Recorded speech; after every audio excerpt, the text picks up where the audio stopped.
और मैं एक मिडिल क्लास फैमिली से हूँ। तेरा एक तू लड़की हिम्मत करेगी तो गरीब बच्चों और भी हिम्मत कर। क्या बीजेपी कांग्रेस से आपने टिकट मांगा था? मैंने मांगा था, लोगों को बोला था, लेकिन उन्होंने कहा तेरे पास पैसा नहीं, फैमिली बैकग्राउंड क्या है। Safest Gym in town brings to you fitness की होम डिलीवरी। अब घर बैठे बुलाएं आपकी सर्टिफाइड फिटनेस एक्सपर्ट जो बस आपसे कुछ क्लिक्स ही दूर हैं। डाउनलोड करें antimatter fit app. Choose your service, choose your time and choose your location. Sessions start at just ₹99। Ajmer नगर निगम चुनाव में जैसा आप देख रहे हैं कि निर्दलीय प्रत्याशियों ने भाजपा और कांग्रेस दोनों ही प्रत्याशियों को कड़ी टक्कर दे रखी है। पूरे अजमेर में इस समय निर्दलीय प्रत्याशियों की बड़े स्तर पर चर्चाएं हो रही है। कयास ये भी लगाए जा रहे हैं कि अजमेर के अंदर निर्दलीय ही बोर्ड में मेयर कौन बनेगा और डिप्टी मेयर कौन बनेगा, इसको लेकर निर्दलीय ही बहुत बड़ी भागीदारी अपनी तय करेंगे। उनके समर्थन के साथ ही मेयर और डिप्टी मेयर बनेंगे। हम इस वक्त वार्ड नंबर 32 में आ पहुँचे हैं। क्रिकेट के मैदान में सफलता हासिल करने के बाद में अब पिंकी खोरवाल नगर निगम चुनाव के अंदर मैदान में उतरी हैं, पार्षद की प्रत्याशी बनी है निर्दलीय से। और कैसा उनका अनुभव राजनीति के अंदर रहा है, उनसे हम पूछते हैं। अभी पहला मौका है जब राजनीति की पहली सीढ़ी वो चढ़ रही हैं। क्रिकेट के मैदान में अपना करिश्मा दिखाया है, लेकिन अब राजनीति के मैदान में भी करिश्मा दिखाना चाहती हैं। कौन कौन सी क्या बात उनको ऐसी चुभी जिसके बाद उन्होंने ये फैसला किया कि नगर निगम चुनाव में उनको पार्षद पद पर दावेदारी करनी चाहिए। उनसे हम बात करते हैं। पिंकी खोरवाल हमारे साथ बातचीत के लिए मौजूद है। नमस्कार सर, मेरा नाम पिंकी खोरवाल, पिताजी का नाम गोपीलाल खोरवाल है और मम्मी का नाम प्रेम देवी है। मेरे मम्मी पापा मजदूरी करते हैं और मैं एक मिडिल क्लास फैमिली से हूँ। और मैं यहाँ सरकारी स्कूल है अपने गांव में, वहाँ से पढ़ के गई थी और यहाँ से 10वीं तक स्कूल थी। 10वीं से पढ़ के फिर मैं सेंट गर्ल्स की ली क्योंकि मेरे को साइंस लेना था। मुझे मैथमेटिक्स में ज़्यादा इंटरेस्ट था तो इसलिए मैंने साइंस ली कि यहाँ तो 12वीं तक स्कूल नहीं थी, तो मैं साइंस ली। यहाँ देखा, मेरे यहाँ प्रिंसिपल रह चुके अतीक अहमद नाम सर है, उन्होंने मेरे को कहा बेटा आगे पढ़ना और लड़कियों को पढ़ाना है। तो मैंने उनको एक वादा करा, जब भी मैं समझदार होंगी और जब मैं काबिल हो जाऊंगी लड़ने के लिए लोगों से तो इस स्कूल को 12वीं तक करूंगी। 2016 में मैंने एप्लीकेशन लिखी और जिला प्रमुख के घर गई थी पहले एप्लीकेशन लेके कि हमारे गांव में एक ही स्कूल है, इसको 12वीं तक करो ताकि लड़कियां आगे बढ़े। और अपने मजदूर वर्ग के यहाँ 70% यहाँ जो वर्कर हैं वार्ड 32 में, वार्ड 33 में, अभी वार्ड 32-33 हुआ, पहले 25 था और उसके पहले 13 था। उसमें सबसे 70% लोग मजदूर लोग रहते हैं, गरीब बच्चे रहते हैं। पढ़ने में असुविधा होती है, हमें मन चाहे सब्जेक्ट नहीं ले सकते। किसी का IAS, किसी का डॉक्टर, किसी का कुछ बनने का सपना है। हमारे लड़कियों के बच्चों के अलग अलग सपने होते हैं, तो उस सपने को लेके मैं निकली थी। फिर मैंने एप्लीकेशन लिखी, बाकायदा मैंने 7 दफ्तरों में दी थी। जब हमारे टाइम में वसुंधरा जी वो अपनी वो थी मुख्यमंत्री, तो उनको भी दिया मैंने by letter and speed post किया था उनको, क्योंकि मैं जयपुर जा नहीं सकती थी उस टाइम में। मैं तो 18 की थी उस टाइम में, मेरी उम्र नहीं थी। अभी मेरी 22 साल उम्र है। और जो अपने DO ऑफिस है तोपदड़ा में, वहाँ संभाग विभाग में कलेक्टर के पास मैं एप्लीकेशन देख के आई हूँ बाई हैंड लिखित में, और उनसे वापस रिटर्न में RTI के द्वारा मैंने जवाब मांगा था। अच्छा, मुझे ये बताइए कि इस पूरे जनसंपर्क के दौरान आपको आपके वार्ड की कौन कौन सी समस्याएं नज़र आई हैं जिनको आप पूरा करना चाहते हैं? बेसिक में स्टार्ट इस कोने से करती हूँ, सुभाष नगर फाटक से। मेन ये फाटक का मुद्दा है। एक फाटक बंद होती तो 20 से 25 मिनट लग जाता है ट्रैफिक। कोई इमरजेंसी हो, माता बहना, कोई किसी को भी कोई इमरजेंसी प्राथमिक उपचार के लिए और कोई भी दिक्कत आती है, जा नहीं पाते, ब्रिज की प्रॉब्लम है, आने जाने में असुविधा हो रही है, उसको लेके मेन। और हमारा वार्ड 32 का एरिया, इसमें ज़मीन ऊपर नीचे है, तो इसमें रोड देखो, कोई रोड जो पार्षद बनते हैं खोद के रोड कोई नहीं बनाता, ऊपर दिखाने के लिए, पब्लिक को दिखाने के लिए उसी पर कंक्रीट मिट्टी बचा देते हैं। उससे नहीं, जो गरीबों के मकान है वो तो नीचे रह जाते हैं। गरीब अपनी मेहनत से एक ही बार में अपना मकान बना सकता है, बार बार अपने मकान वो बना नहीं सकता, वो अपनी छत ऊपर नहीं ले सकता। मेन तो वो देखा, नालियों का सही पानी का बहाव नहीं है, पानी की असुविधा है, पानी को लेके बहुत दिक्कत है। उसके अलावा भी बहुत सारी परेशानी है। अपने गांव में जितने मजदूर लोग हैं इनके राशन चालू नहीं है, मजदूर है। अभी कोरोना काल गया, सबसे बड़ी प्रॉब्लम यहाँ है कि लोग अपना पेट कैसे भरे। कुछ गांव के बड़े पूंजीपतियों ने हेल्प करी लेकिन उतनी नहीं होती है, और कुछ लोग जा भी नहीं पाते। कोई मध्यम वर्ग के लोग हैं, गरीब तो मांग सकता है लेकिन मध्यम वर्ग के लोग नहीं मांगते। मांगते तो तब कहते हैं आपको क्या कमी है, उनको शर्म आती है मांगने में। अब अपना घर कैसे चलाए, उसको लेके मैंने देखा पूरा। और डिस्पेंसरी हमारे काम में एक भी डिस्पेंसरी नहीं खुली हुई। सरकारी स्कूल 50 साल पुरानी है, आज तक उसमें साइंस कुछ भी सब्जेक्ट नहीं आया। अपना वैसे कि यहाँ हिंदू समाज और मोहम्मद समाज दोनों, इसमें मात्र जो समाज की भाषा है वो भी नहीं है। बच्चे उर्दू पढ़ना चाहते हैं, हमारे टाइम में उर्दू की लड़कियाँ थी, उर्दू पढ़ने का सपना था, उर्दू भी नहीं थी, किसी का संस्कृत लेने का सपना था, लेकिन वो पढ़ नहीं पाई। आज शादी हो गई, वो उनके घर चली गई। बहुत सारी परेशानी आई। खेल मैदान नहीं है, मैंने 12th तक कुछ भी खेल नहीं खेला था, क्योंकि यहाँ खेल मैदान कुछ भी नहीं था। हमें खेलने का सपना भी नहीं था। सरकारी स्कूल में इतनी व्यवस्था नहीं है, ना खेल मैदान है, ना पानी के जगह जगह हेडपम्प में, कुछ भी नहीं है। मजदूर जो हमारे कार बस्ती में ठेला चालक है, उनके ठेला चालक के देखो ठेला लगाते हैं, नगर निगम की गाड़ी आती है, हटा के चली जाती है, तो उनके कार्ड नहीं बने हुए। मैंने जाके उनके घर के एक एक तकलीफ को जाना पहले। ऐसा पार्षद के चुनाव के हिसाब से नहीं, ऐसा मैंने कोचिंग के पैम्पलेट बांटने के हिसाब से गई, ताकि गरीबों को भी सुन सकती हूँ। उनको ये भी नहीं बताया कि मैं पार्षद में खड़ी हो रही हूँ। लोग ने कहा ऐसे ही खड़ी हो गई, नहीं, मैंने ऐसे नहीं खड़ी हुई। पहले मैं घर घर जाके एक सर्वे करके आई हूँ। आज मेरे को पता है गांव में कितने लोगों का राशन कार्ड चालू है, कितने का नहीं है, और सबकी मजदूर डायरिया कैसे बनती है।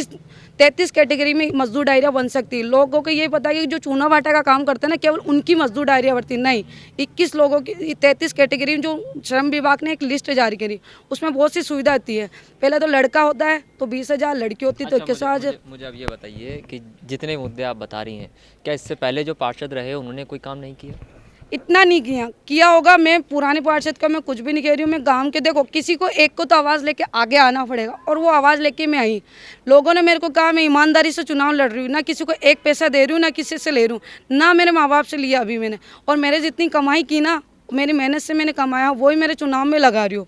और मैंने फॉर्म भी भरा ना, तो टीचर्स जो मेरे गुरुजन हैं वो मेरी काबिलियत जानते हैं। उन्होंने मेरे को 3,000 रुपये चंदे के रूप में दिया कि बेटा तेरा एक तू लड़की हिम्मत करेगी तो गरीब बच्चों और भी हिम्मत कर सके। उनके पैसे, जब मैं फॉर्म भर रही थी, वहाँ जो पार्षद चुनाव में खड़े हुए सब ने मेरे को बोला कि पैसे अपने जेब से पहले 10 लाख खर्च कर, फिर चुनाव लड़ने के ऐसे सपने नहीं होता। मैंने कहा 10 लाख किसके खर्च करो? सरकार नहीं कहती है 10 लाख करो, जनता थोड़ी कह रही है अपन को 10 लाख खर्च करो। जनता तो कह रही है हमारे हक के लिए आगे आओ।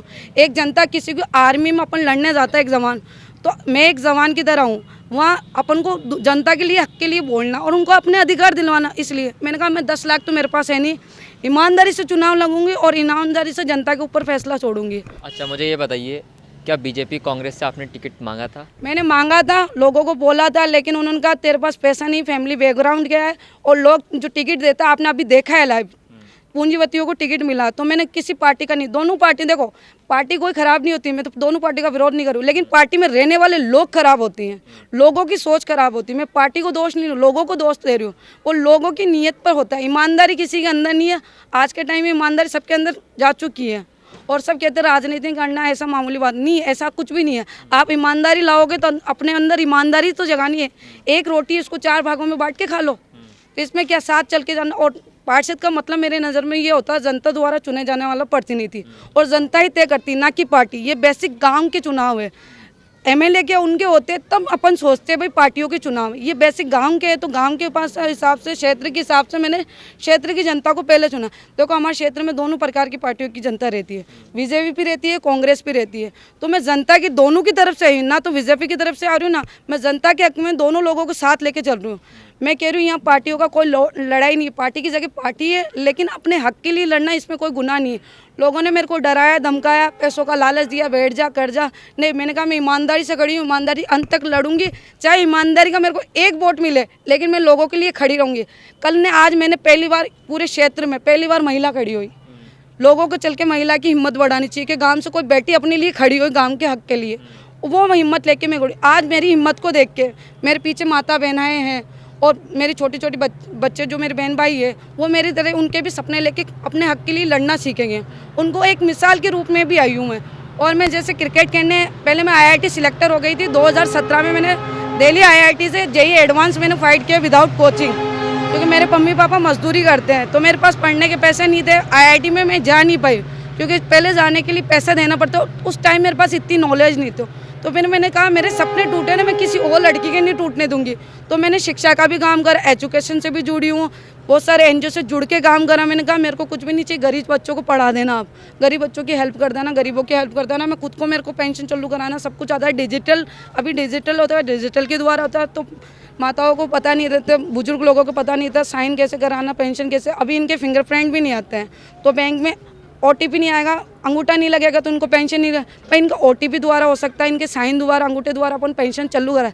अभी गई थी मैं कि तो उनका अंगूठा नहीं आया, जो मजदूर थे, तो उनको पेंशन नहीं मिली। फिर मैं बैंक में गई, मैनेजर को कहा ये 60 साल को हो चुके हैं, इनको पेंशन नहीं मिल रही है, आप पर्ची भर के करो। कि आधार कार्ड इसमें OTP जोड़ना पड़ेगा। मैं अभी जोड़ो, आधे घंटे में उस बुजुर्ग को मैंने पेंशन दिलवाई है। चलिए, एक आखिरी सवाल मेरा ये भी है कि अपनी जीत को लेकर आप कितना आश्वस्त हैं, क्योंकि इससे पहले कांग्रेस के उम्मीदवार रहे, इस बार वो निर्दलीय हैं मैदान के अंदर, और कांग्रेस और भारतीय जनता पार्टी की जो गिनती होती है वो एक उनके तय वोटों से होती है, लेकिन तो आपकी पता जो है। गिनती होगी वो वो जीरो से जीरो होगी, से मेरे को होगी। पता कितना है। आश्वस्त है?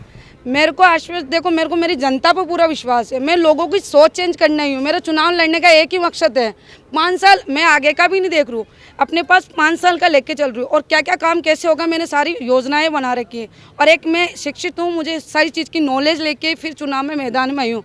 अब मैं नॉलेज लेने गई तो सबको तो बोल के नहीं जा सकती हूँ मैं ये कर रही हूँ वो कर रही हूँ। एक एक घर में जाने के बोलने का संभव भी नहीं है, आप भी जानते हो सर, जैसे आप भी पढ़े लिखे हो। तो मैंने सारी नॉलेज ली। लोग को कह रहे हैं ना मुंह उठा के, ऐसे बोला है लोगों ने कि मुंह उठा के खड़ी हो गई। नहीं, मैं ऐसे खड़ी नहीं हुई। 5 साल मैंने यहाँ चप्पल से हर दफ्तरों में जाके नगर निगम से जुड़ी सारी जानकारी, कलेक्ट्रिक से जुड़ी, खाद्य सुरक्षा में जो राशन चालू होते हैं मैंने खुद ने चालू कराया, मेरे को सारी नॉलेज है। इसलिए मैं आई हूँ और लोगों को अपना हक दिलवाना आई हूँ। हक के लिए लड़ना, मैं कोई गुनाह नहीं कर रही हूँ, और महिलाओं को हिम्मत देना आई हूँ, माता पिता को, सबको। मेरे को उम्मीद का कुछ नहीं, लोगों पर छोड़ा। अगर लोगों को मेरे अंदर सच्चाई दिखेंगे तो लोग, जनता मेरे को जिताएगी, और मैंने जनता पर लिखा। मैंने कोई कैलकुलेशन नहीं की क्या कैसे कितने वोट मिलेंगे, नहीं। आज मैंने आवाज़ उठाई तो मेरी आवाज़ तो दबेगी तो नहीं। 100 में से 10% लोग तो मेरी आवाज़ से प्रभावित होंगे, और मैं वही सोच लेके आई हूँ। और लोगों पर छोड़ दिया, जनता पर छोड़ दिया। जनता तय करेगी मेरी हार जीत। मैंने इनके गाँव क्षेत्र के लोगों पर छोड़ा है सब कुछ। चलिए, ये थी हमारे साथ बातचीत करने के लिए वार्ड नंबर 32 से पिंकी खोरवाल, जो सीधे तौर पर अपनी जीत को लेकर पूरी तरीके से आश्वस्त हैं। और जैसा कि महिला की जो सीट है, मेयर की जो सीट है, वो महिला के लिए रिजर्व है। ऐसे में महिला प्रत्याशियों की संख्या भी है वो बहुत ज़्यादा है। हालांकि 31 जनवरी को ही ये पता चलेगा कि आखिरकार कितने निर्दलीय इस बार नगर निगम के सदन में पहुंच पाते हैं। कैमरा पर्सन राजवीर के साथ सुशील पाल, MTV इंडिया, अजमेर।